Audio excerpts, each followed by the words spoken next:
La mañana del sábado 13 de junio amaneció con ese cielo gris que a veces cubre la Ciudad de México antes de que el sol rompa las nubes.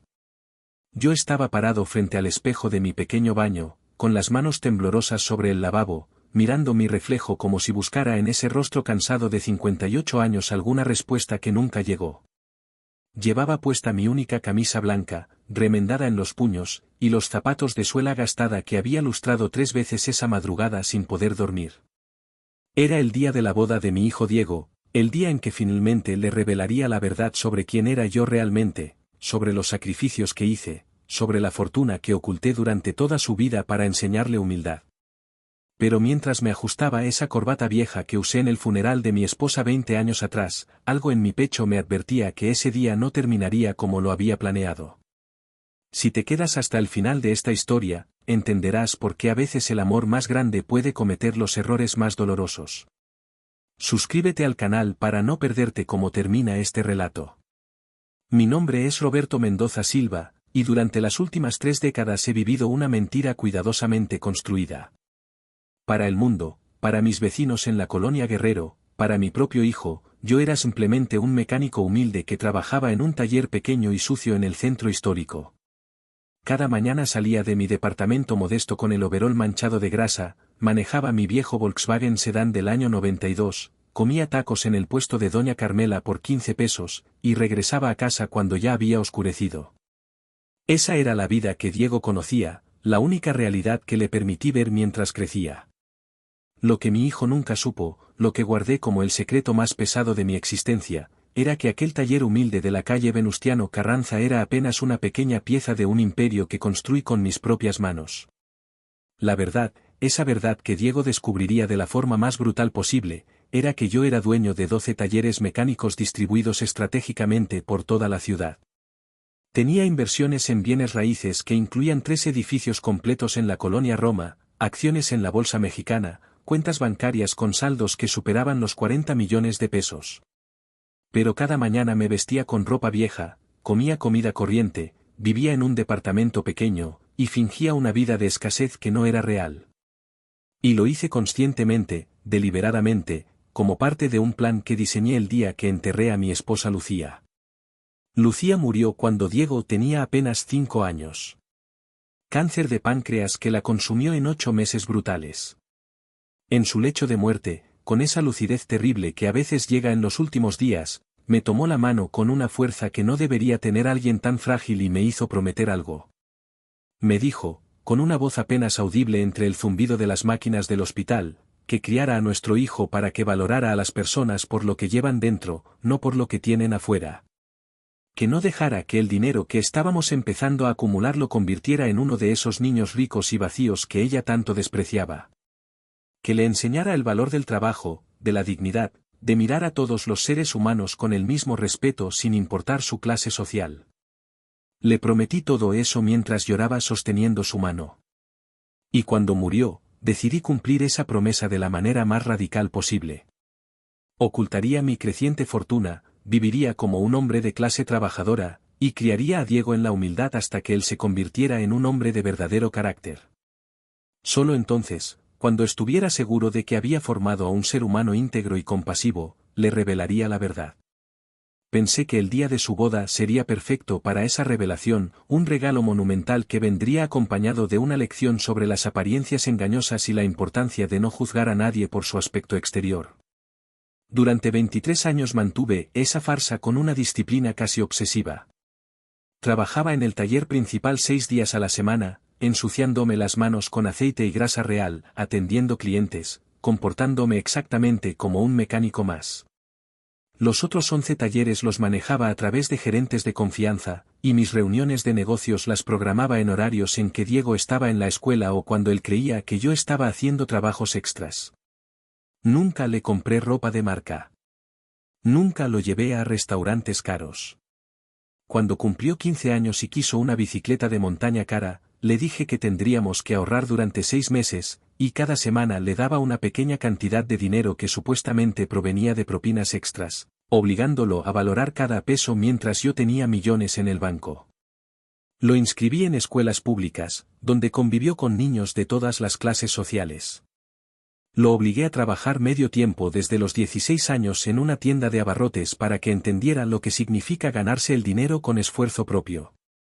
Cuando llegó el momento de la universidad, le dije que solo podía pagar una institución pública, así que Diego estudió Ingeniería Industrial en la Universidad Nacional Autónoma de México, esforzándose por conseguir becas y trabajando los fines de semana para tener dinero de bolsillo.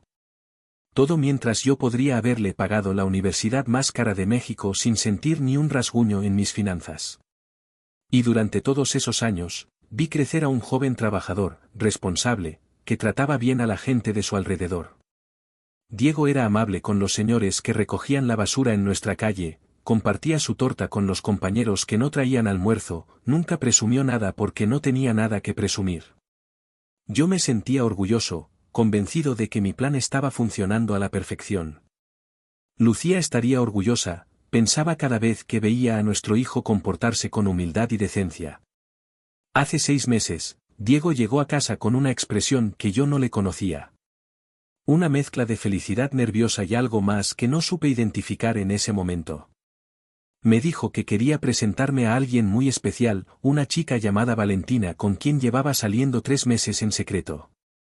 Dijo el apellido, Mendoza Villarreal, y algo en mi interior se tensó. Los Mendoza Villarreal eran una de las familias más acaudaladas de México, dueños de Automotores Mendoza, la cadena de concesionarias de autos de lujo más grande del país. Tenían distribución exclusiva de Mercedes-Benz, BMW, Audi, y sus salones de ventas eran palacios de cristal donde cada vehículo costaba más de lo que una familia promedio gana en 10 años. La primera vez que vi a Valentina fue un domingo por la tarde. Diego me había pedido que lo esperara en el taller porque pasarían a saludar después de comer. Cuando llegaron, ella bajó de un Mercedes-Benz clase C blanco que brillaba tanto que lastimaba la vista. Era una joven hermosa, de eso no había duda, con ese porte elegante que solo da una vida entera de privilegios. Llevaba ropa que seguramente costaba lo que yo supuestamente ganaba en 2 meses, y cuando extendió su mano para saludarme, noté que sus uñas estaban perfectamente arregladas con ese tipo de manicure caro que algunas clientas del taller se hacían para ocasiones especiales. Valentina me saludó con cortesía genuina, preguntándome sobre mi trabajo, mirando alrededor del taller con curiosidad real y sin ningún gesto de desprecio. Me cayó bien inmediatamente. Tenía esa calidez en los ojos que no se puede fingir, y la manera en que miraba a Diego dejaba claro que sus sentimientos eran sinceros. Pero lo que me perturbó profundamente fue la actitud de mi hijo durante esa visita. Diego estaba tenso, incómodo, con esa rigidez en los hombros que aparece cuando alguien está profundamente avergonzado.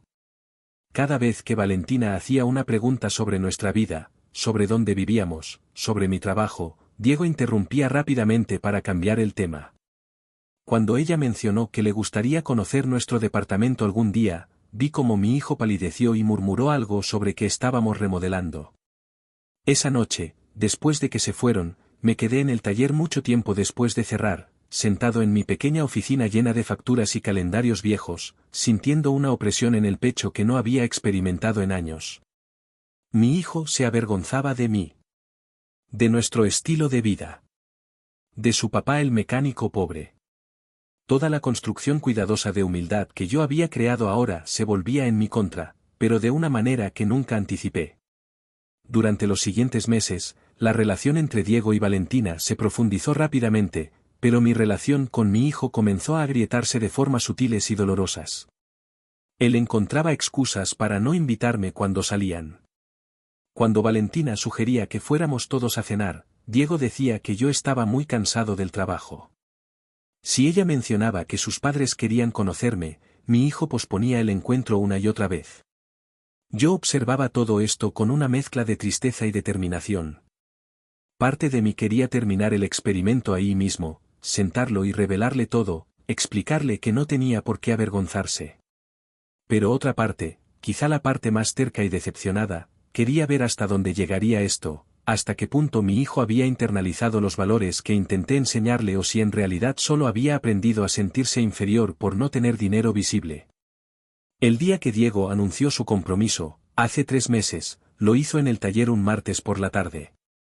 Llegó solo, sin Valentina, y había algo forzado en su sonrisa cuando me mostró el anillo que había comprado.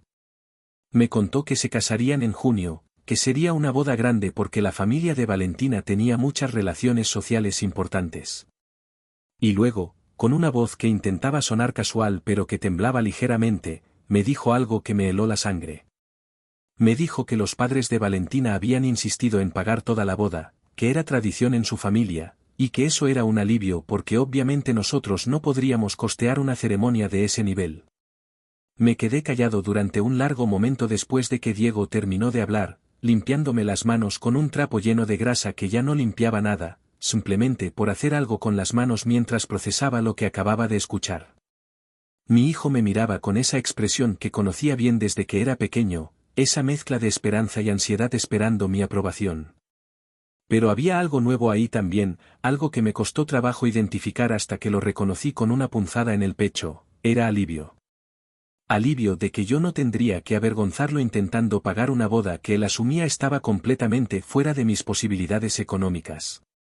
Le dije que me alegraba por él, que Valentina parecía una excelente mujer, y que por supuesto asistiría con todo el orgullo del mundo.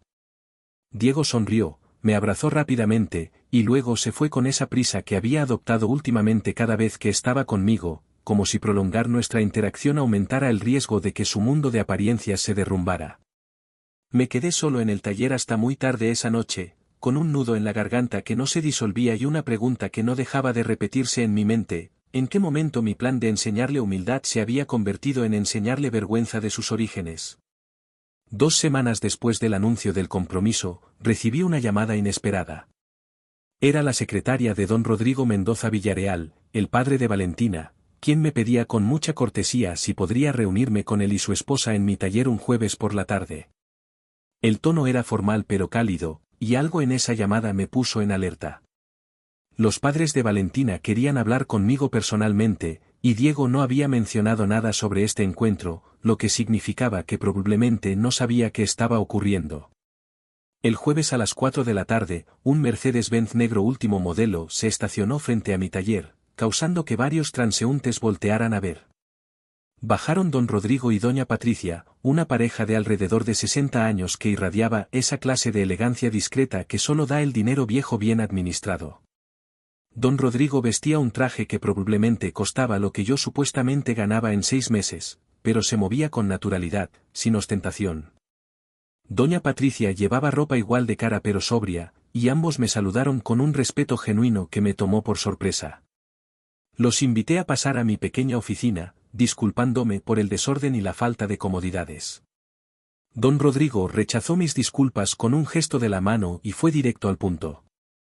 Me dijo, con una voz tranquila pero firme, que habían investigado mi situación, que tenían la costumbre de conocer bien a las familias con las que iban a emparentar. Y entonces, para mi completa sorpresa, don Rodrigo sonrió y dijo algo que cambió completamente el rumbo de esa conversación. Me dijo que sabían exactamente quién era yo, que conocían mis 12 talleres, mis inversiones, mi patrimonio real. Que entendían perfectamente lo que estaba haciendo y por qué lo hacía. Me quedé helado, sintiéndome expuesto de una manera que no había experimentado en más de 2 décadas. Doña Patricia se inclinó hacia adelante y me habló con una suavidad que contrastaba con la bomba que acababan de soltar. Me dijo que ellos también habían sido testigos de cómo Diego se comportaba cuando estaba conmigo, de la vergüenza apenas disimulada, de las excusas constantes para mantenerme alejado de su círculo social. Me contó que Valentina había llorado varias noches preocupada por esa actitud de su prometido, confundida porque ella misma venía de una familia con dinero pero nunca había considerado el origen económico de alguien como un factor relevante para valorar a una persona. Don Rodrigo entonces me hizo una propuesta que en ese momento me pareció entre brillante y perversa. Me sugirió que hiciéramos un pacto: ellos anunciarían públicamente que pagarían toda la boda, permitirían que Diego y todos los demás creyeran eso, pero en realidad yo sería quien financiaría cada peso del evento. La boda costaría aproximadamente 1.600.000 pesos, cerca de $80.000, una cantidad absurda para una sola celebración pero aparentemente estándar en su círculo social. El objetivo de este engaño, me explicó don Rodrigo con una seriedad que rayaba en la severidad, era poner a prueba el verdadero carácter de Diego. Ver cómo se comportaría mi hijo cuando creyera que estaba siendo beneficiado por la riqueza de otros, cuando se sintiera respaldado por el dinero de su nueva familia.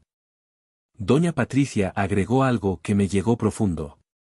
Me dijo que ellos amaban a Valentina más que a nada en el mundo, y que no permitirían que su hija se casara con alguien que despreciara a los demás por su situación económica. Que si Diego mostraba durante este proceso que era capaz de avergonzarse de su propio padre, entonces no era el hombre correcto para su hija, sin importar cuánto se amaran. Me dijo que esta prueba era tanto para proteger a Valentina como para darle a Diego una oportunidad de revelarse tal como era antes de que fuera demasiado tarde. Acepté la propuesta después de pensarlo durante varios días. Parte de mí sentía que era una trampa cruel, pero otra parte, la parte que había visto a mi hijo mintiendo sobre mi existencia y esquivando preguntas sobre nuestra vida, necesitaba saber la verdad. Necesitaba confirmar si había fallado completamente en mi experimento de crianza, si en lugar de enseñarle humildad le había enseñado a tener vergüenza de la humildad misma. Firmamos documentos privados, establecimos cuentas desde las cuales yo transferiría el dinero que aparentemente vendría de los Mendoza, y comenzamos a planear una boda que sería tanto una celebración como un juicio de carácter. Durante los 3 meses siguientes, observé a mi hijo transformarse en alguien que apenas reconocía.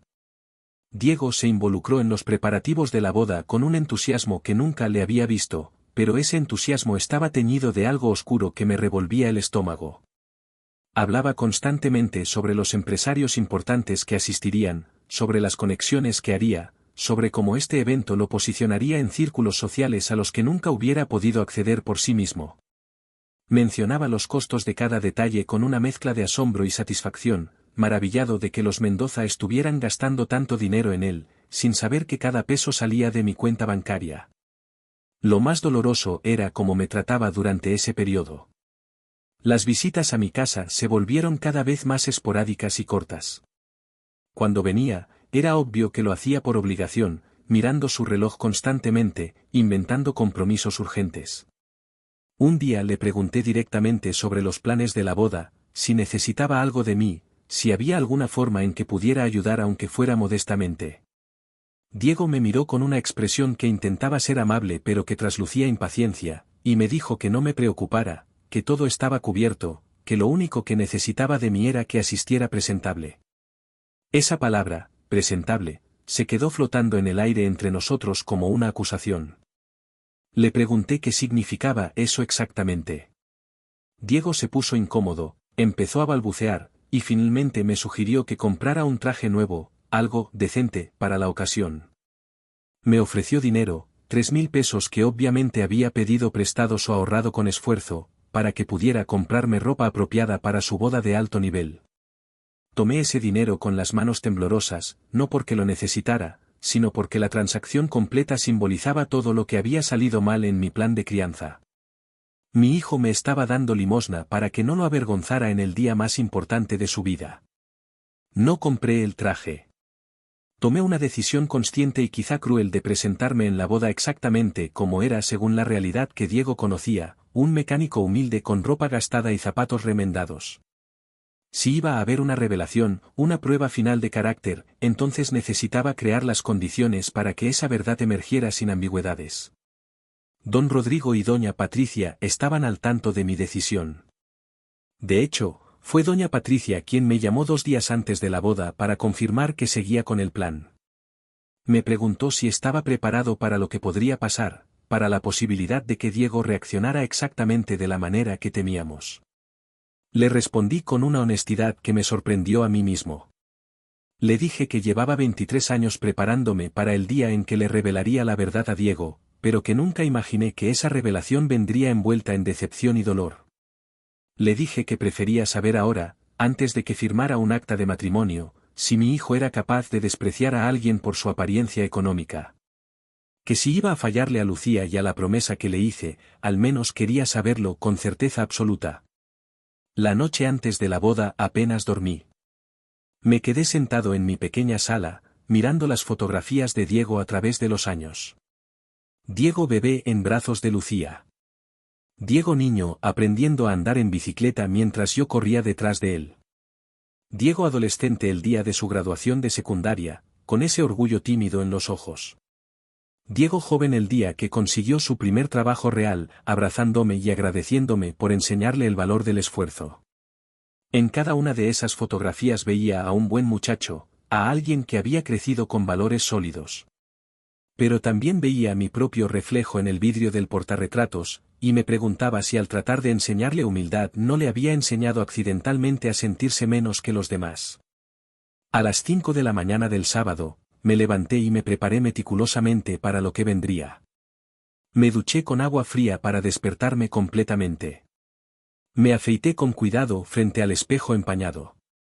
Saqué del closet mi camisa blanca más vieja pero limpia, la que tenía los puños ligeramente deshilachados pero que había planchado hasta dejarla impecable. Me puse los pantalones de vestir grises que usaba para ocasiones especiales desde hacía años, los que tenían un pequeño remiendo en la rodilla que Lucía había hecho con tanto cuidado que casi no se notaba. Até mis zapatos negros de suela gastada que había lustrado obsesivamente durante días, hasta que brillaban tanto como podían brillar zapatos con 20 años de uso. Me miré en el espejo y vi exactamente lo que quería ver, un hombre trabajador de clase media-baja, vestido con lo mejor que tenía, que claramente había hecho un esfuerzo por lucir presentable pero cuya realidad económica era innegable en cada detalle de su ropa. Y debajo de esa apariencia, invisible para cualquiera que me mirara, estaba la verdad, un hombre con 40 millones de pesos en el banco, dueño de un imperio de negocios, que había elegido esta pobreza aparente como una lección de vida para su hijo. Salí de mi departamento a las 7 de la mañana, 3 horas antes de que comenzara la ceremonia en la iglesia de San Ángel Mártir, una de las más hermosas y exclusivas de la Ciudad de México. Manejé mi viejo Volkswagen por las calles aún semi-vacías del sábado, sintiendo como cada kilómetro me acercaba a un momento que cambiaría todo para siempre. El cielo había despejado como había predicho, y ahora el sol de junio caía sobre la ciudad con esa intensidad que hace brillar hasta las cosas más ordinarias. Llegué a la iglesia cuando los organizadores apenas estaban comenzando con los preparativos finales. Me estacioné en una calle lateral, lejos de los espacios reservados para los invitados importantes, y caminé hacia el templo con las manos en los bolsillos y el corazón latiendo con una fuerza que hacía vibrar mi pecho entero. La iglesia era imponente, con esa arquitectura colonial que habla de siglos de historia, y frente a ella había una actividad frenética de personas coordinando lo que claramente sería un evento monumental. Entré por una puerta lateral que estaba abierta, queriendo ver los preparativos, queriendo confirmar con mis propios ojos el destino que había dado a 1.600.000 pesos. Y lo que vi me dejó sin aliento por razones completamente diferentes a las que esperaba. El interior de la iglesia había sido transformado en algo que parecía sacado de una revista de bodas de alto lujo. Había arreglos florales masivos en cada columna, miles de rosas blancas y lirios importados que llenaban el espacio con un perfume casi abrumador. Las bancas estaban decoradas con listones de seda y más flores. Al frente, donde se realizaría la ceremonia, había una estructura elaborada de flores y cristales que brillaba con la luz que entraba por los vitrales. Caminé lentamente por el pasillo central, tocando las flores, sintiendo la textura de las sedas, calculando mentalmente cuánto debía costar cada elemento. No por el dinero en sí, sino porque cada peso representaba una decisión que yo había tomado, una prueba que yo había diseñado. Vi a la organizadora del evento, una mujer de unos 40 años con un portapapeles y un auricular, dando órdenes a un equipo de al menos 20 personas. Me vio y se acercó con una sonrisa profesional que se congeló ligeramente cuando me observó de arriba abajo, claramente evaluando mi apariencia y ubicándome mentalmente en alguna categoría de personal de servicio o proveedor de bajo nivel. Me preguntó en qué podía ayudarme, con esa cortesía superficial que se usa con personas que uno asume no son realmente importantes. Le dije simplemente que era el padre del novio, que había llegado temprano porque quería ver el espacio antes de que comenzara el evento. Su expresión cambió inmediatamente a una de sorpresa apenas disimulada, y luego a una profesionalidad forzada mientras me explicaba que todo estaba bajo control, que no había necesidad de que me preocupara por nada, que debería tal vez regresar más cerca de las 10 cuando comenzaran a llegar los invitados.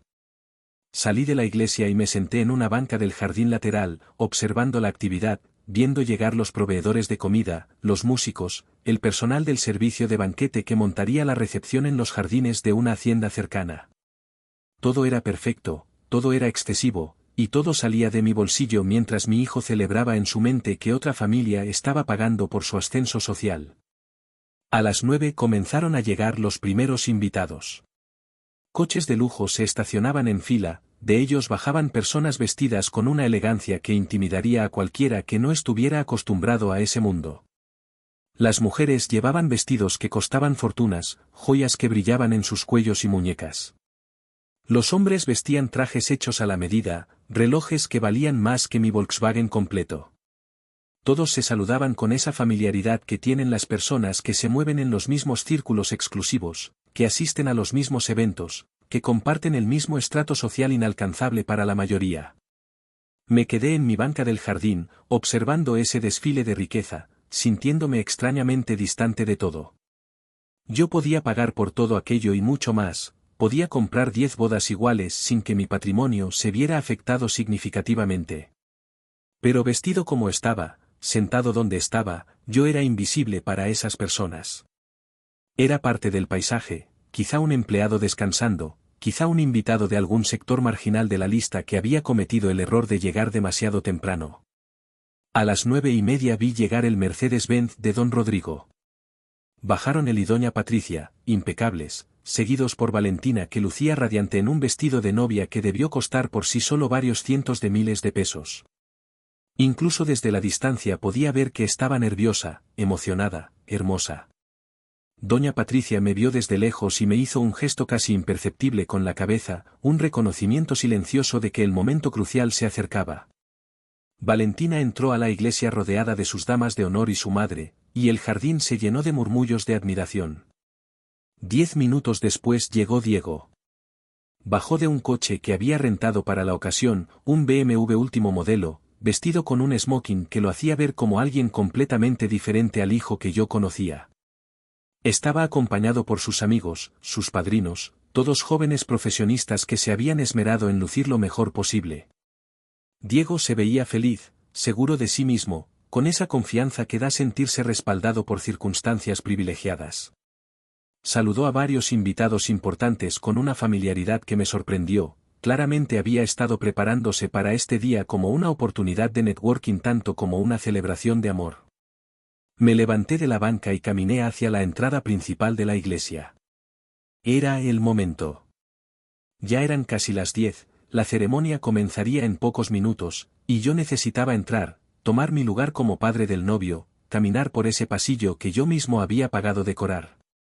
Diego estaba en la entrada, conversando animadamente con un grupo de hombres mayores que por su porte y la deferencia que recibían claramente eran empresarios importantes. Cuando me acerqué, tratando de llamar su atención, uno de sus amigos me vio primero y le susurró algo a Diego. Mi hijo volteó, y en ese instante vi una transformación en su rostro que me partió el alma. La sonrisa se congeló. Los ojos se abrieron con algo que era mitad pánico, mitad horror. Su piel se puso pálida debajo del maquillaje profesional que alguien le había aplicado. Miró rápidamente alrededor, evaluando quién más me había visto, cuántos de esos invitados importantes estaban observando al hombre de ropa gastada que se acercaba al novio. Diego se disculpó rápidamente con el grupo y caminó hacia mí con pasos rápidos, interceptándome antes de que pudiera llegar más cerca de la entrada principal. Me tomó del brazo con una fuerza que rayaba en la agresividad y me llevó hacia un costado del jardín, lejos de la vista de los invitados. Su rostro estaba descompuesto, y cuando habló, su voz tenía un temblor de angustia genuina que en otras circunstancias hubiera roto mi corazón por razones completamente diferentes. Me dijo, tratando de mantener la voz baja pero con una urgencia desesperada, que hacía ahí vestido así, que le había prometido que se compraría ropa nueva, que porque no había usado el dinero que él me dio. Le respondí con calma, con una tranquilidad que contrastaba con su estado de nervios, que esta era mi mejor ropa, que me había arreglado lo mejor que pude, que venía a ver a mi hijo casarse tal como era, tal como siempre había sido. Diego negó con la cabeza repetidamente, mirando hacia atrás para asegurarse de que nadie nos estuviera observando. Me habló entonces con una combinación de súplica y exigencia. Me dijo que no entendía lo que estaba en juego, que había empresarios multimillonarios en esa iglesia, socios potenciales de los Mendoza, gente que podía abrirle puertas profesionales para toda la vida. Me dijo que los padres de Valentina habían gastado una fortuna en este evento, que había un nivel de prestigio que mantener, que su futuro completo dependía de las impresiones que se formaran ese día. Le pregunté, con una voz más fría de lo que pretendía, si estaba avergonzado de su padre. Diego tartamudeó, intentó negarlo, pero sus ojos lo traicionaban. Finalmente admitió, con una mezcla de frustración y algo que sonaba casi como compasión condescendiente, que yo no encajaba en ese ambiente, que mi apariencia iba a causar comentarios, que la gente iba a hablar, que iba a afectar como lo veían a él. Intenté razonar con él. Le recordé que era su padre, que lo había criado solo desde que tenía 5 años, que había trabajado cada día de mi vida para darle lo mejor que podía. Pero Diego ya no estaba escuchando realmente.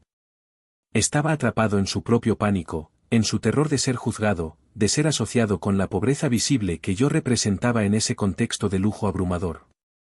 Y entonces Diego me dijo algo que me sugirió, casi tímidamente, que tal vez sería mejor si no entraba a la ceremonia, que podía esperar afuera y entrar directamente a la recepción más tarde, cuando hubiera más gente y mi presencia fuera menos notoria. Me dijo que entendería si yo decidía simplemente no asistir, que podría decir que me sentí mal, que nadie lo tomaría a mal, que incluso él lo preferiría así. Me quedé mirando a mi hijo con una mezcla de emociones tan complejas que apenas podía respirar.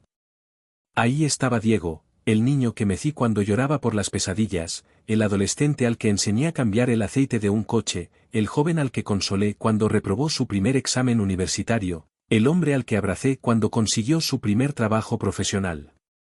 Y ese mismo hombre ahora me estaba pidiendo, apenas disimulando su desesperación, que desapareciera de su día más importante porque mi aspecto no cumplía con los estándares estéticos de su nueva clase social. Le dije que no iba a esconderme, que era su padre y tenía todo el derecho de estar presente en su boda. Diego cerró los ojos con fuerza, como si estuviera reuniendo valor o reprimiendo un estallido. Cuando los abrió, había algo diferente en ellos, algo más duro, más frío. Me habló entonces con una voz que nunca le había escuchado, una voz cargada de resentimiento y frustración acumulada. Me dijo que toda su vida había tenido que lidiar con ser el niño pobre, el que no podía ir a las excursiones caras, el que usaba uniformes de segunda mano, el que nunca tenía lo último en tecnología. Me dijo que había trabajado el doble que sus compañeros universitarios para tener la mitad de lo que ellos tenían sin esfuerzo. Que ahora, finalmente, tenía la oportunidad de entrar en un círculo donde podría prosperar, donde podría darle a sus futuros hijos lo que él nunca tuvo. Y que yo, con mi terquedad de mantener una vida humilde, iba a arruinar eso con solo estar presente. Cada palabra era como un cuchillo. No por lo que decía sobre las dificultades que había enfrentado, sino por lo que revelaba sobre lo que realmente había aprendido de todas esas dificultades. En lugar de valorar el esfuerzo y la dignidad, había aprendido a resentir la falta de riqueza visible. En lugar de desarrollar empatía por los que tienen menos, había desarrollado un deseo desesperado de distanciarse de cualquier señal de pobreza. Intenté hablar, intenté decirle que había cosas más importantes que las apariencias, pero Diego me interrumpió. Su voz subió de volumen, olvidándose momentáneamente de la discreción que había estado tratando de mantener. Me dijo que yo no entendía cómo funcionaba el mundo real, que mi obstinación en vivir como un pobre cuando podría haber trabajado más, haber progresado más, había limitado también sus propias oportunidades. Que él había tenido que luchar contra prejuicios y limitaciones que otros no enfrentaban simplemente porque yo había elegido ser conformista con una vida mediocre. Esa acusación de conformismo, viniendo del hijo al que había criado específicamente para que no valorara el dinero sobre todo lo demás, fue el momento en que algo se rompió dentro de mí. Me di cuenta con una claridad brutal que mi experimento no solo había fallado, sino que había creado exactamente el resultado opuesto al que buscaba. Al ocultarle mi riqueza, al hacerlo creer que éramos pobres, no le había enseñado humildad sino que le había dado una experiencia de carencia que lo había vuelto ávido de estatus y desesperado por distanciarse de cualquier señal de clase baja. Diego continuó, y sus palabras se volvieron más hirientes, más directas. Me dijo que Valentina se merecía un suegro que pudiera estar a la altura de su familia, que los Mendoza habían sido increíblemente generosos al aceptarlo a él a pesar de su origen humilde, pero que había límites a esa generosidad. Que yo, presentándome así, estaba abusando de esa bondad, estaba forzando una situación incómoda que nadie debería tener que tolerar en un día tan especial. Le pregunté, con una voz que ya no intentaba esconder el dolor, si realmente creía que el valor de una persona se medía por la ropa que usaba o el dinero que tenía. Diego me miró como si yo fuera increíblemente ingenuo, y respondió con una amargura que me heló la sangre.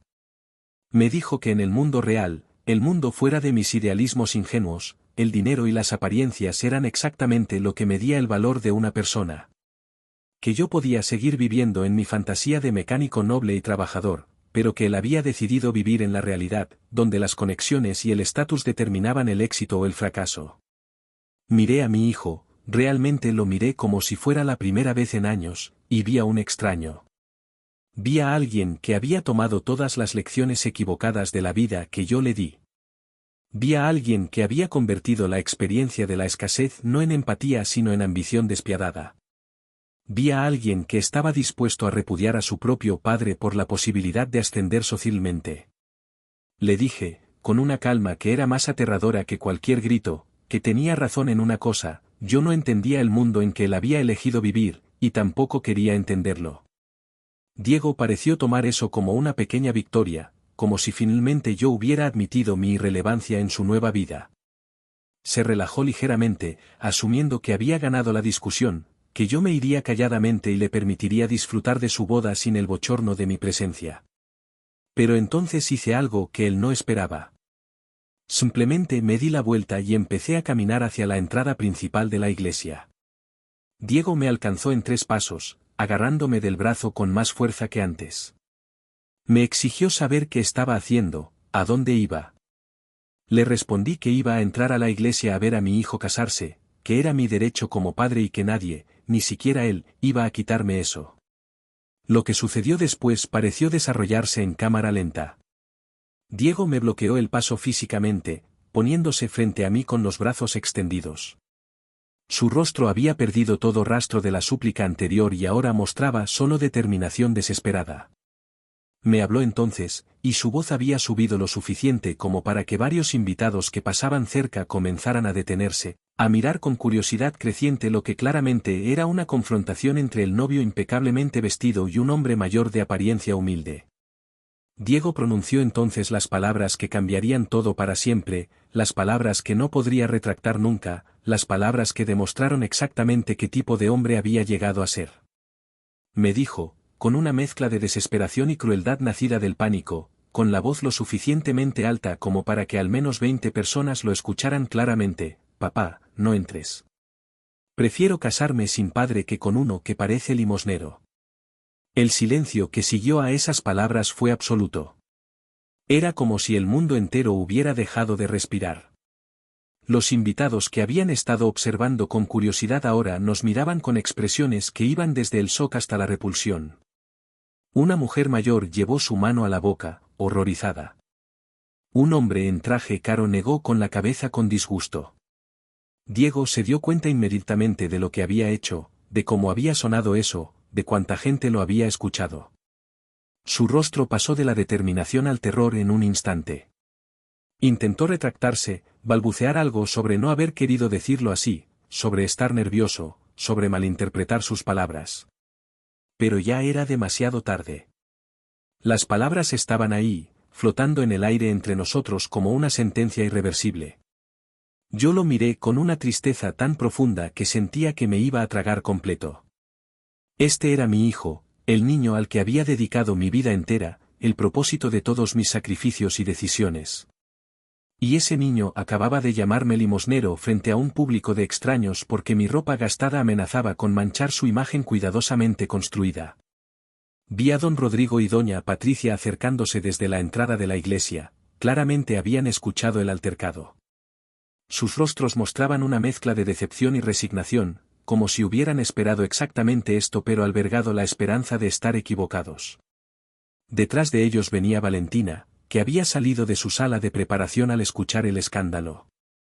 Su vestido de novia brillaba en el sol de la mañana, pero su rostro mostraba confusión y creciente horror mientras procesaba lo que estaba sucediendo. Los invitados ahora formaban un semicírculo alrededor de nosotros, atraídos por el drama como moscas a la miel. Podía escuchar sus murmullos, sus juicios, sus comentarios sobre qué clase de hijo trataba así a su padre el día de su boda. Diego miraba alrededor desesperado, dándose cuenta de que el desastre que tanto había temido no era mi apariencia humilde, sino su propia reacción ante ella. En ese momento, tomé la decisión más difícil de mi vida. Una decisión que había estado considerando desde que don Rodrigo me propuso esta prueba, pero que ahora se materializaba con una claridad cristalina. No iba a permitir que esta farsa continuara. No iba a financiar una celebración para un hijo que acababa de demostrar que no había aprendido nada de los valores que intenté enseñarle. No iba a recompensar con 1.600.000 pesos a alguien que valoraba más las apariencias que el amor familiar. Me di la vuelta, alejándome de Diego que ahora me llamaba con voz temblorosa, alejándome del círculo de invitados curiosos. Caminé con la espalda recta y la cabeza en alto hacia donde estaba la organizadora del evento, que observaba el caos con expresión de pánico profesional. Cuando llegué frente a ella, mi voz salió clara, firme, lo suficientemente alta como para que todos los que estaban cerca pudieran escucharme perfectamente. Dije, cancele la boda completa. No pagaré nada más. La organizadora me miró completamente confundida, con esa expresión que tienen las personas cuando algo no tiene ningún sentido dentro de su comprensión del mundo. Me preguntó, tartamudeando ligeramente, quién era yo exactamente, por qué creía tener la autoridad para cancelar un evento que supuestamente estaba siendo financiado por la familia Mendoza. Su portapapeles temblaba ligeramente en sus manos mientras trataba de procesar esta nueva variable caótica en el día perfecto que había planificado durante meses. Antes de que pudiera responder, don Rodrigo se acercó con pasos firmes y habló con una voz que cortó a través del murmullo creciente de los invitados. Dijo, alto y claro, sin ninguna ambigüedad, él es quien está pagando absolutamente todo. El silencio que siguió fue tan completo que podía escuchar el viento moviendo las hojas de los árboles en el jardín. La organizadora abrió la boca, la cerró, volvió a abrirla, mirando entre don Rodrigo y yo con creciente comprensión y horror. Los invitados más cercanos, que habían escuchado la declaración, comenzaron a susurrarse unos a otros, y la información se propagó como fuego por el área. Diego, que había estado congelado en su lugar desde que pronuncié la orden de cancelación, ahora caminó hacia nosotros con pasos vacilantes, como si sus piernas apenas pudieran sostenerlo. Su rostro había perdido todo color, y sus ojos mostraban una comprensión naciente de algo imposible, algo que contradecía todo lo que creía saber sobre la realidad. Me miró directamente y preguntó, con una voz tan baja que apenas era audible, ¿qué significa eso, papá? Doña Patricia se acercó antes de que pudiera responder. Su postura era rígida, su expresión una mezcla de decepción maternal y frialdad aristocrática. Miró a Diego con una dureza que hizo que mi hijo retrocediera instintivamente. Le habló entonces, con cada palabra medida y deliberada, con una voz que todos los presentes pudieron escuchar perfectamente. Significa, Diego, que no somos nosotros quienes pagamos por esta boda. Significa que tu padre, ese hombre al que acabas de llamar limosnero, es quien financió cada detalle de este evento. Cada rosa que ves, cada vela, cada plato de comida, cada nota musical. Todo sale del bolsillo del hombre del que acabas de avergonzarte públicamente. Vi cómo la información penetraba en la mente de Diego, capa por capa, destruyendo cada suposición, cada certeza que había construido. Su mirada se movió entre don Rodrigo, doña Patricia, y yo, buscando alguna señal de que esto era una broma cruel, una malinterpretación. Pero nuestros rostros le confirmaban la verdad. Su cuerpo comenzó a temblar visiblemente, y llevó una mano a su pecho como si le faltara el aire. Doña Patricia continuó, implacable. Le dijo algo que claramente había estado esperando decir, algo que solo podría decirse en un momento como este. Le explicó que ellos habían investigado mi situación financiera real, que sabían exactamente quién era yo desde el principio, que habían acordado esta prueba específicamente para evaluar su carácter antes de permitir que se casara con su hija. Que si Diego había sido capaz de despreciar y repudiar al hombre que lo crió solo, que trabajó cada día de su vida por él, que financió secretamente su boda soñada, entonces Diego no era el hombre que ellos creían que era, y definitivamente no era el hombre que merecía a Valentina. Valentina, que hasta ese momento había estado de pie a varios metros de distancia, procesando todo en silencio, ahora se acercó lentamente. Sus ojos estaban llenos de lágrimas, pero había algo más allá de la tristeza en su expresión. Había decepción, una decepción profunda que cambiaba fundamentalmente cómo miraba al hombre con el que había planeado pasar el resto de su vida. Se detuvo frente a Diego y lo miró durante un largo momento, como si estuviera viendo a un extraño en lugar de a su prometido. Con manos temblorosas, Valentina se quitó el anillo de compromiso. El diamante brilló con la luz del sol por un instante antes de que ella lo colocara en la mano de Diego, cerrando los dedos de él alrededor de la joya. No dijo nada verbalmente, pero su acción comunicaba todo lo que necesitaba decir. Diego trató de hablar, de retenerla, de explicar, pero Valentina simplemente negó con la cabeza y se alejó hacia donde estaba su madre, quien la abrazó inmediatamente. El jardín frente a la iglesia ahora estaba lleno de invitados que habían salido para ver qué causaba tanto escándalo. Más de 200 personas observaban la desintegración de lo que debería haber sido el evento social del año. Escuchaba fragmentos de conversaciones, gente tratando de entender qué estaba sucediendo, especulando sobre quién era realmente ese hombre de aspecto humilde que acababa de cancelar una boda multimillonaria. Diego finalmente reaccionó, saliendo de su estupor inicial. Se volvió hacia mí con desesperación en cada línea de su rostro. Intentó acercarse, pero don Rodrigo se interpuso sutilmente, creando una barrera física entre nosotros. Mi hijo empezó a hablar atropelladamente, diciendo que lo sentía, que no sabía, que nunca imaginó, que si hubiera sabido la verdad las cosas habrían sido completamente diferentes. Cada palabra solo hacía más obvio el problema fundamental: su arrepentimiento no venía de haber lastimado a su padre, sino de haber cometido un error de juicio sobre quién tenía dinero. Le respondí, y me sorprendió lo calmada que salió mi voz a pesar del terremoto emocional que sentía por dentro. Le dije que eso era exactamente el problema, que su reacción confirmaba todo lo que esta prueba pretendía revelar. Que si me hubiera tratado con respeto y amor creyendo que era pobre, entonces la revelación de mi riqueza habría sido una sorpresa maravillosa.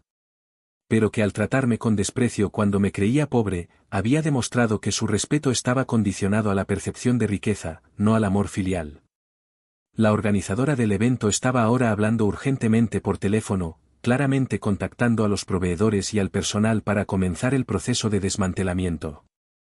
Los músicos que ya estaban posicionados empezaron a empacar sus instrumentos.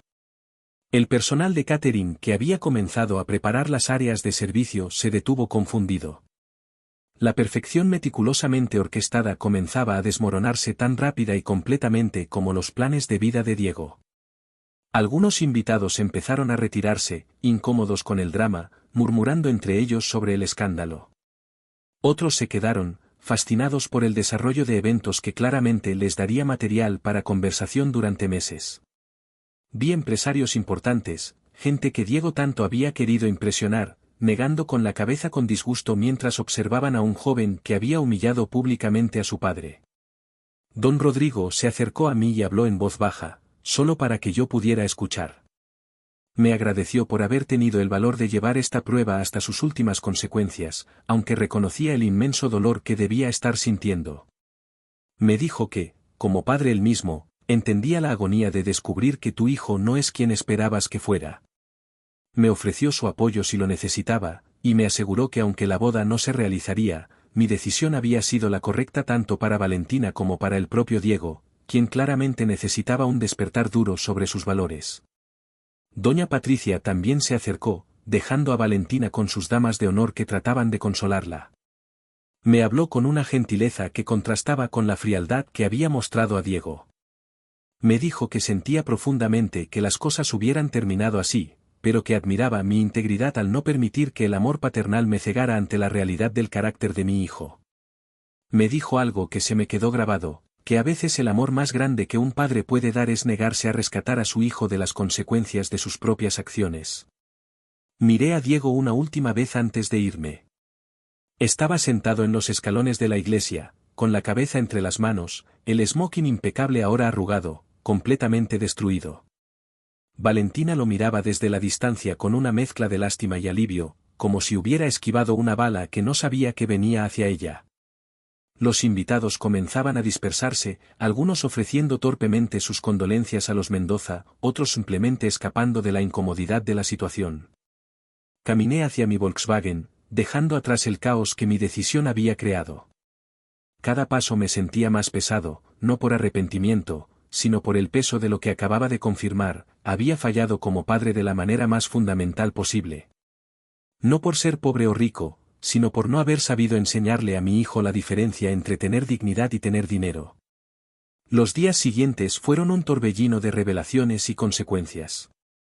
Diego eventualmente descubrió toda la verdad sobre mi vida, información que don Rodrigo se aseguró de que recibiera con lujo de detalle. Se enteró de las 12 oficinas mecánicas que poseía, cada una generando ganancias mensuales sustanciales.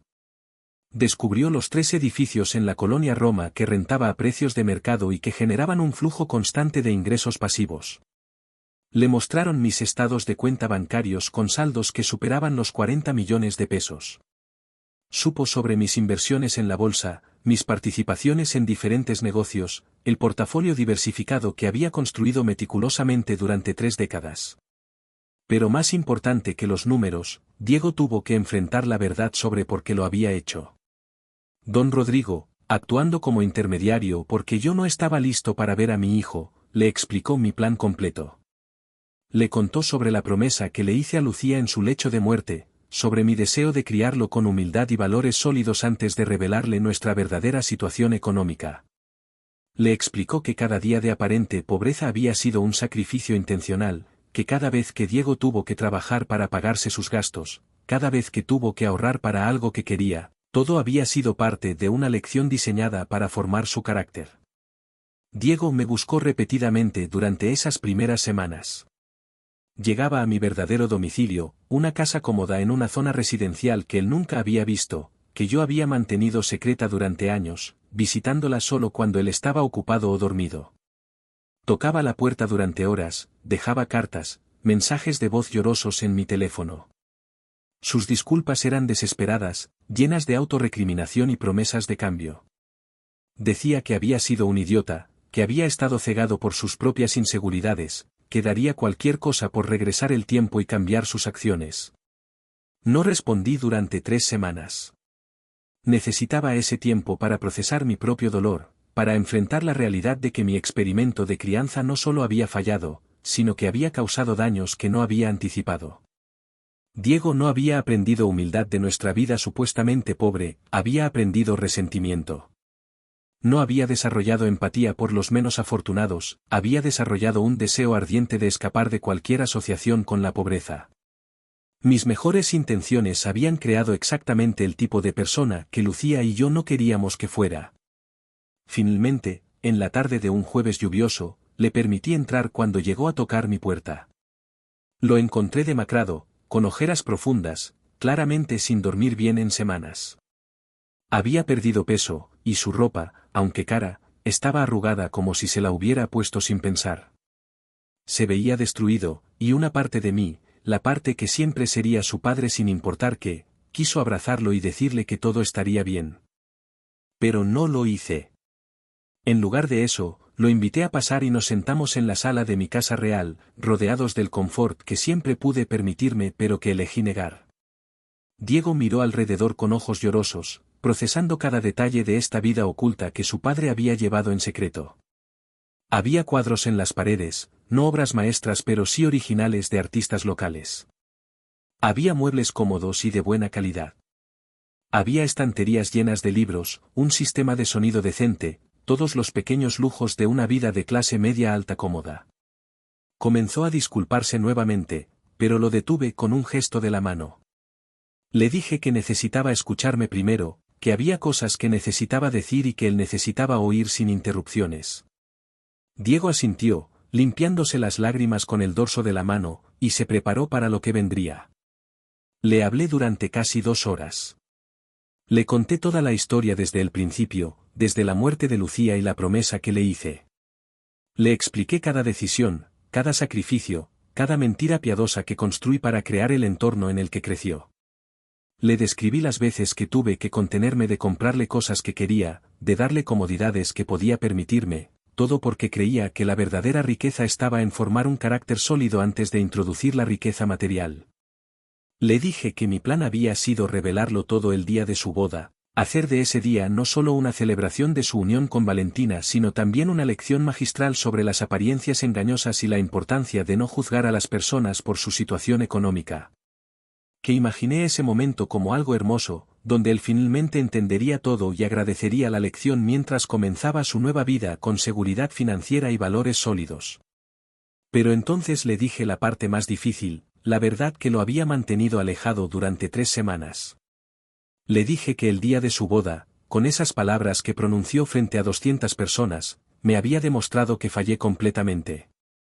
Que en lugar de enseñarle a valorar el carácter sobre el dinero, le había enseñado a resentir la pobreza y anhelar desesperadamente la riqueza.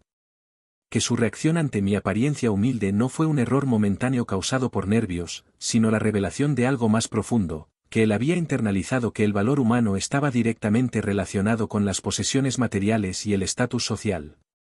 Diego intentó interrumpir, decir que eso no era verdad, que él no pensaba realmente así. Pero le pedí que fuera brutalmente honesto consigo mismo. Le pregunté si, cuando me vio ese día con mi ropa gastada, su primer pensamiento fue sobre cómo mis sentimientos podrían estar heridos, o sobre cómo su imagen se vería afectada. Le pregunté si, en todos los meses previos a la boda, alguna vez consideró la posibilidad de que estar orgulloso de su padre humilde era más importante que impresionar a los invitados ricos. Le pregunté si realmente me amaba por quien era, o si una parte de él había estado esperando el día en que pudiera finalmente desvincularse de las limitaciones que mi pobreza aparente imponía en su vida. Diego se quebró completamente. Lloró como no lo había visto llorar desde que era niño, con sollozos profundos que sacudían todo su cuerpo. Y entre las lágrimas, admitió cosas que claramente le dolía reconocer. Admitió que sí había sentido resentimiento durante años, que había mirado a sus compañeros más afortunados con envidia, que había fantaseado con tener una vida diferente. Admitió que cuando conoció a los Mendoza, vio una oportunidad de escape, de convertirse en alguien diferente, de dejar atrás al Diego pobre para siempre. Admitió que en ese momento en el jardín de la iglesia, su primer pensamiento no fue sobre mí sino sobre él mismo, sobre cómo mi presencia afectaría su imagen cuidadosamente cultivada. Cada admisión era como un cuchillo, pero también era necesaria. Porque solo en esa honestidad brutal podíamos empezar a entender que había salido realmente mal y si había alguna forma de repararlo. Le agradecí su honestidad y le dije algo que había estado pensando durante semanas. Le dije que lo perdonaba, no porque sus acciones fueran justificables, sino porque el perdón era lo único que podía liberarnos a ambos del peso de ese día. Pero también le dije algo más, algo que sabía que él necesitaba escuchar y que yo necesitaba decir para empezar mi propio proceso de sanación. Le dije, Diego, yo escondí mi riqueza de ti para enseñarte humildad. Pero el día más importante de tu vida, me mostraste que aprendiste exactamente lo opuesto, a despreciar a los humildes. El dinero yo todavía lo tengo, hijo. Pero el respeto que tenía por ti, ese respeto que construí viéndote crecer como un hombre trabajador y decente, ese lo perdí en la puerta de aquella iglesia. El silencio que siguió a esas palabras fue denso y pesado. Diego no intentó defenderse, no intentó justificarse. Simplemente absorbió la verdad de lo que acababa de escuchar con una expresión de alguien que finalmente entiende el verdadero costo de sus acciones. No era el dinero de la boda lo que había perdido, no era a Valentina, aunque ambas pérdidas eran significativas. Lo que realmente había perdido era algo mucho más valioso y mucho más difícil de recuperar, el respeto y la admiración de su padre. Le dije que durante las próximas semanas y meses, él tendría que hacer un trabajo profundo de autorreflexión. Que necesitaba entender de dónde venían realmente sus valores, qué tipo de hombre quería ser, y si era capaz de cambiar las creencias fundamentales que lo habían llevado a ese momento en el jardín de la iglesia. Le dije que yo estaría dispuesto a reconstruir nuestra relación, pero que no sería sobre las bases de lo que fue antes. No más mentiras sobre mi situación financiera, pero tampoco un acceso automático a mi riqueza solo porque ahora la conocía. Diego preguntó, con una voz pequeña y rota, ¿qué significaba eso exactamente? Le expliqué que continuaría manteniéndose a sí mismo con su propio trabajo, que no recibiría ninguna ayuda financiera de mi parte hasta que demostrara, a través de acciones consistentes durante años, no semanas, que había internalizado realmente las lecciones que esta experiencia debería haberle enseñado. Que cuando y si llegara el día en que yo creyera que su carácter estaba genuinamente reformado, entonces hablaríamos sobre herencias y ayuda financiera. Pero que ese día estaba muy, muy lejos en el futuro. También le dije algo sobre Valentina. Le dije que don Rodrigo me había compartido que su hija estaba devastada, no solo por la boda cancelada sino por la revelación del carácter de alguien que ella creía conocer. Que si Diego realmente la amaba, entonces su primer instinto no debería ser tratar de recuperarla, sino trabajar en convertirse en alguien que realmente mereciera su amor. Que el amor verdadero no era sobre posesión o conveniencia social, sino sobre volverse digno del regalo que otro ser humano te ofrece cuando abre su corazón. Diego escuchó todo esto con la cabeza gacha, asintiendo ocasionalmente, limpiándose las lágrimas que no dejaban de caer. Cuando finalmente se levantó para irse, me preguntó si podía visitarme de nuevo, si aún tenía permiso de ser parte de mi vida aunque fuera en esta nueva configuración dolorosa y honesta. Le dije que sí, que siempre sería mi hijo sin importar qué, pero que nuestras interacciones tendrían que ser diferentes, más auténticas, construidas sobre verdades en lugar de ilusiones cuidadosamente mantenidas. Los meses que siguieron fueron un proceso lento y doloroso de reconstrucción para ambos. Diego comenzó terapia, algo que yo sugerí y que él aceptó sin resistencia. A través de su terapeuta, empezó a desempacar no solo los eventos del día de la boda, sino toda su infancia y adolescencia, las formas en que la experiencia de crecer con escasez aparente había moldeado su psicología. Empezó a enviarme cartas semanales, no pidiendo perdón repetidamente, sino compartiendo sus procesos de comprensión, las revelaciones que tenía sobre sí mismo, las formas en que estaba tratando activamente de cambiar sus patrones de pensamiento. Yo también hice mi propio trabajo interno. Consulté con psicólogos especializados en desarrollo infantil y familiar, tratando de entender dónde exactamente mi plan había salido mal. Las respuestas fueron complejas y matizadas. Algunos profesionales me dijeron que mi intención había sido noble pero que había subestimado el impacto psicológico de la privación artificial. Que los niños y adolescentes no tienen la capacidad de entender contextos complejos de lecciones morales, y que la experiencia vivida de sentirse menos que sus pares podía crear heridas psicológicas profundas independientemente de las intenciones detrás de esa experiencia. Otros me ayudaron a ver que quizá el error no fue la estrategia en sí, sino la duración y la falta de graduación. Que mantener la ilusión durante más de 2 décadas, sin nunca revelar parcialmente la verdad o permitir momentos de alivio, había sido excesivo. Que tal vez si hubiera compartido la verdad cuando Diego tenía 15 o 18 años, después de que ya hubiera internalizado ciertas lecciones básicas, el resultado habría sido diferente. Pero la lección más importante que aprendí fue sobre las limitaciones del control paternal. Que sin importar cuán cuidadosamente un padre planee o cuántas estrategias implemente, los hijos son seres humanos independientes que procesarán sus experiencias de formas únicas e impredecibles. Que la formación del carácter no es una ciencia exacta con resultados garantizados, sino un proceso orgánico influenciado por innumerables factores más allá del ambiente familiar. 6 meses después de la boda cancelada, don Rodrigo me invitó a comer. Me contó que Valentina había estado preguntando por Diego, que a pesar del dolor y la decepción, una parte de ella aún lo amaba. Me dijo que su hija estaba considerando darle una segunda oportunidad a Diego, pero que quería mi opinión primero, quería saber si yo, como su padre, creía que él era capaz de un cambio real. Fue una pregunta imposiblemente difícil. Le respondí con toda la honestidad que pude reunir.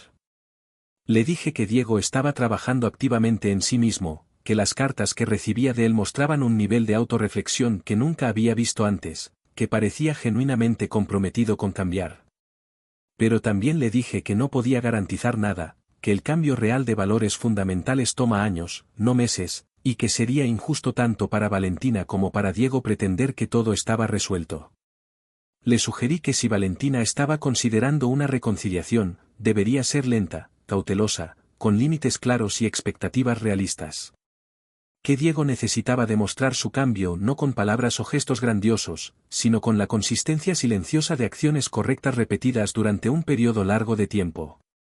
Don Rodrigo asintió pensativamente, claramente llevando esta información de vuelta a su hija para que tomara su propia decisión. Han pasado 2 años desde aquel sábado de junio que cambió todo. Diego y Valentina eventualmente se reconciliaron, pero no se casaron inmediatamente. Están construyendo su relación desde cero, con terapia de pareja, con conversaciones difíciles, con el fantasma de aquel día siempre presente como un recordatorio de lo que no deben volver a ser. Diego trabaja en una empresa de ingeniería, sosteniéndose completamente con su propio salario, viviendo en un departamento modesto que paga con su sueldo. Ha demostrado, día tras día, que puede vivir con integridad sin importar su situación económica. Nuestra relación ha mejorado lentamente. Ya no es la relación padre-hijo que teníamos antes, esa dinámica estaba demasiado construida sobre mentiras y suposiciones falsas. Es algo nuevo, más honesto, más frágil pero también potencialmente más fuerte. Nos vemos regularmente, hablamos sobre cosas reales, y él me ha mostrado en pequeñas formas que está internalizando lecciones que no aprendió en su juventud. Hace 3 meses, fuimos juntos a visitar la tumba de Lucía. Era la primera vez que íbamos juntos en años. Diego se arrodilló frente a la lápida de su madre y le habló directamente, diciéndole que sentía haberla decepcionado, que entendía ahora lo que ella y yo habíamos intentado enseñarle, que estaba tratando de convertirse en el tipo de hombre que ella hubiera estado orgullosa de llamar su hijo. Observé a mi hijo llorar frente a la tumba de su madre y sentí algo que no había sentido en 2 años, esperanza. No sé si nuestra historia tendrá un final feliz en el sentido tradicional. No sé si Diego y Valentina se casarán eventualmente, si yo alguna vez confiaré completamente en que mi hijo ha cambiado fundamentalmente, si el daño que ambos nos causamos mutuamente sanará por completo algún día. Lo que sí sé es que ambos aprendimos lecciones brutales sobre el valor, el carácter, y la compleja tarea de transmitir valores de una generación a la siguiente. Si pudiera regresar el tiempo, ¿haría las cosas diferente? Honestamente, no lo sé. Cada decisión alternativa tiene sus propias consecuencias desconocidas. Si le hubiera revelado mi riqueza desde el principio, tal vez Diego habría crecido con sentido y sin ética de trabajo. Si hubiera revelado la verdad a mitad de su adolescencia, tal vez habría reaccionado con resentimiento por los años de privación innecesaria. No hay forma de saber. Lo que puedo decir con certeza es esto: las lecciones más importantes sobre el carácter humano no se enseñan con estrategias elaboradas o pruebas diseñadas. Se enseñan con el ejemplo consistente, con el amor incondicional que también establece límites firmes, con la voluntad de permitir que nuestros hijos enfrenten consecuencias reales de decisiones reales. Se enseñan siendo el tipo de persona que quieres que tus hijos se conviertan, no escondiendo quién eres para probar un punto. Mi historia no es una advertencia contra enseñar humildad o contra intentar formar el carácter de nuestros hijos. Es una advertencia sobre la arrogancia de creer que podemos controlar ese proceso completamente, que podemos diseñar el resultado perfecto si solo somos lo suficientemente inteligentes o dedicados. Los seres humanos son demasiado complejos, demasiado influenciados por factores que nunca podremos controlar, para que cualquier plan de crianza, sin importar cuán bien intencionado, garantice el resultado deseado. Todavía uso mi ropa vieja a veces, no por mantener ninguna farsa, sino porque después de 30 años de hacerlo, se siente auténtico. Sigo trabajando en mi taller principal varios días a la semana, ensuciándome las manos con grasa, no porque tenga que hacerlo, sino porque es quien genuinamente soy. La diferencia ahora es que Diego lo sabe, y cuando viene a visitarme al taller, ya no hay vergüenza en sus ojos. Solo hay un hijo viendo a su padre por quien realmente es, con todas sus contradicciones y complejidades. Y tal vez, después de todo el dolor y las lecciones difíciles, eso es suficiente. Tal vez esa honestidad sin barniz, esa aceptación mutua sin ilusiones, es la verdadera herencia que puedo dejarle. No los millones en el banco, no los negocios exitosos, sino la comprensión de que el valor de una persona nunca, jamás, se mide por lo que tiene o aparenta, sino por cómo trata a los demás cuando nadie está mirando, cuando no hay nada que ganar, cuando solo queda la verdad desnuda de quién somos realmente. Esa es la lección que ambos, padre e hijo, finalmente estamos aprendiendo juntos.